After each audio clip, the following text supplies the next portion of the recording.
দৰঙী কলাকৃষ্টি উন্নয়ন সংঘৰ দৰঙী শিৰোমণি বঁটা প্ৰদান।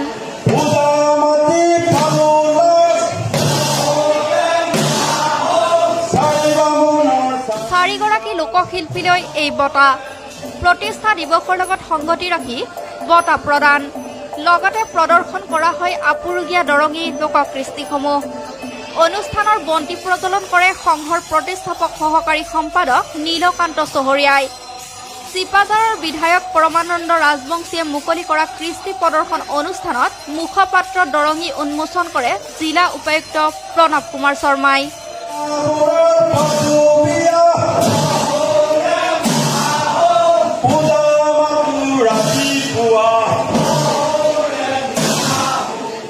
জিলা পৰিষদৰ মুখ্য কাৰ্যবাহী বিষয়া ৰমেন মালাকাৰ, আৰক্ষী অধীক্ষক ৰাজমোহন ৰায়, জিলা পৰিষদৰ কাৰ্যবাহী অভিযন্তা ভৱেন বৰ্মন আদি কৰি বিশিষ্ট ব্যক্তি আৰু দৰং ওদালগুৰিৰ ৩০০ শতাধিক লোকশিল্পীৰ উপস্থিতিত প্ৰদান কৰা হয় দৰঙী শিৰোমণি বঁটা। লোকশিল্পী কোমল চন্দ্ৰ নাথ, ইদ্ৰিছ আলী, দুলু বড়ো, ধনমালা দেৱীলৈ আগবঢ়োৱা হয় এই বঁটা। আটাইকে মই প্ৰথমতে অভিনন্দন জ্ঞাপন কৰিছোঁ।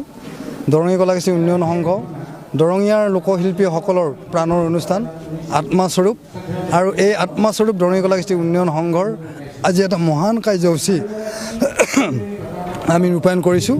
আৰু এই কাৰ্যসূচীটো হৈছে আমি দৰঙৰ যি লোককলাকৃষ্টি, এই লোককলাকৃষ্টিৰ সৈতে সম্পৃক্ত যিয়ে মাটিৰ গুণ থকা শিল্পী, তেনেকুৱা আমি 4গৰাকী লোকশিল্পীক দৰঙী শিৰোমণি বঁটাৰে বিভূষিত কৰিছোঁ। এয়া প্ৰথম পদক্ষেপ।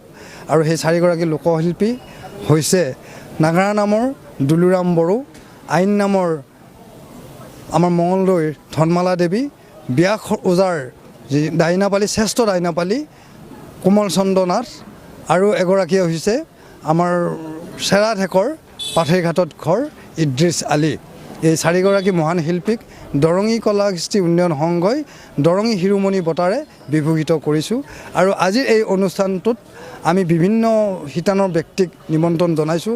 মুখ্যতঃ আমাৰ যিগৰাকী আমাৰ বিধায়ক ডক্টৰ পৰমানন্দ ৰাজবংশী, তেখেত লোককলাকৃষ্টিৰ সৈতে সম্পৃক্ত, সৰুৰে পৰাই জড়িত, তেখেতক আমি নিমন্ত্ৰণ জনাইছোঁ। তেখেত নিৰ্দিষ্ট সময়ত আহি এই অনুষ্ঠান উদ্বোধন কৰিছে।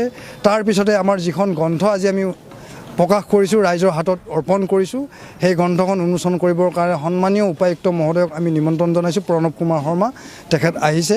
তেখেতৰ লগত আৰক্ষী অধীক্ষক ৰাজমোহন ৰয়দেৱো একেলগে আহিছে।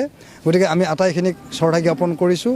ইয়াৰ পিছত আমাৰ বহুত কৰিবলগীয়া আছে। আমি আটাইখিনি লোকশিল্পী, সাংবাদিক, সাহিত্যিক সকলো স্তৰৰ ৰাইজৰ আমি সহযোগিতা আন্তৰিকতাৰে কামনা কৰিছোঁ। চিপাঝাৰৰ পৰা মহম্মদ ইমদাদুল হকৰ ৰিপৰ্ট, দ্য ৰয়েল নিউজ।